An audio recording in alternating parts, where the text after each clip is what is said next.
ভাবি মানে আব্বা আমার কাছে এই 10-12 হাজার টাকা কোনো টাকাই না। সৌদির বাদশাহ মোহাম্মদ বিন সালমানের কোম্পানিতে আমি চাকরি করছি, 5 বছরে 2 হাতে রিয়াল কামাইছি। সেখান থেকে 5-10 হাজার টাকা গ্রামের বেকার পোলাপানকে দিয়ে দিলে সমস্যা কোথায়? আমার কিচ্ছু কমবো না। সাদিক, আরে কি কস না কস, তুই কি আমার নাম ভুলে গেছস? আমার নাম তো সাদিক না, কামাল। আমার নাম তো আমাল। হাই হাই, তুই কি আমার নামও ভুলে গেছস? তুই না আমার নাম। আরে আমি তো তখন নাম কই নাই, আমি কইছি সাদিক মানে বন্ধু। ও এক কাজ কর, হ্যাঁ। এনে আরো টাকা দিলাম, এটা নিয়ে বাঙ্গায় মিষ্টি কিন আর গ্রামের সবাইরে মিষ্টি খাওয়াবি। কবি যে সৌদি থেকে মতি নাইছে। ঠিক আছে বন্ধু, তুই টেনশন নিস না, আমি এক্ষুনি যাই গ্রামের সবাইরে কয়ে দিমু যে সৌদি মতিন আসছে।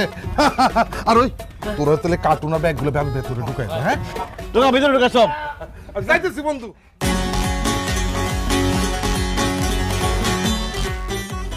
আর পরের পর্ব কি হয় তা দেখতে চাইলে অবশ্যই ভিডিওতে লাইক দিয়ে চ্যানেলটি সাবস্ক্রাইব